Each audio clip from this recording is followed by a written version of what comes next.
Hi, I'm Courtney. I'm also a fourth year communication disorders major, and the title of my project is English Learning Speech Therapy for Culturally and Linguistically Diverse Individuals and Working with Interpreters and Translators. And this project is in partial fulfillment of the University Honors Program with the guidance of my mentor, Dr. Terry Sines. So before I begin, I want to give out a few definitions of some terms that I'll be using a lot during this presentation. So a culturally and linguistically diverse individual is someone who differs from the mainstream culture in terms of their ethnicity, social class, and/or language. And speech-language pathology is a field of expertise made up of speech-language pathologists, also known as SLPs, who prevent, assess, diagnose, and treat speech-language and swallowing disorders of all ages. So some statistics, kind of to reiterate what Sophia said, there are 93% of SLPs who are monolingual, 13,000 bilingual SLPs, and 64% who consider them bilingual in Spanish.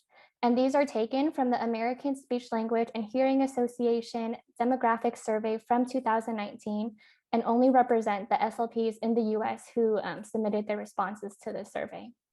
And there are 500,000 people in the country who speak Cantonese, and I included this piece of information because I'm focusing on the Cantonese language.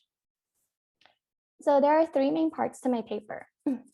English learning for Cantonese speakers, speech therapy for culturally and linguistically diverse individuals, and working with interpreters and translators. So just to take a look at the Cantonese language, I provided a Cantonese consonant chart. And as we can see, there are some sounds in Cantonese that are very similar to those in English. However, there are also a few sounds that are different from English, particularly those produced at the velar part of our mouth, which is towards the back of our tongue. So because of these sounds that are not in English, there might be some difficulty when it comes to learning the other sounds. And this is the Cantonese vowel chart, which is pretty similar to English, where there are long and short vowels, and long vowels are represented with the colon next to it. So some multicultural considerations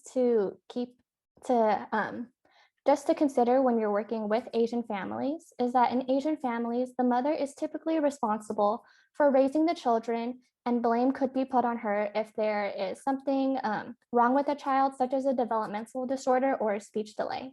And in some families, they may even deny the existence of a speech disorder. Asian families are also considered to be passive and may not express their disagreement to the speech-language pathologist. So you may see the parent nod their head to what you're saying, but this doesn't mean that they agree with the terms that you have for them. So it's important to note that silence does not equal agreement. And some Asian families may also want to try to heal independently by methods such as dermabrasion, cupping, or steaming before visiting a medical professional. And some may even say to you that they do not need therapy because their child will outgrow the disorder. So the main research question that I wanted to answer was, how is speech therapy conducted for culturally and linguistically diverse individuals? And my findings included that therapy is conducted in the language best for the clients. So if the client speaks Cantonese at home, or if Cantonese is the stronger language than English, it would be best if speech therapy was conducted in Cantonese to allow communication with their family and just to not disrupt their learning. A bilingual SLP is ideal for therapy, and each state and company has their own requirements when it comes to being considered a bilingual SLP.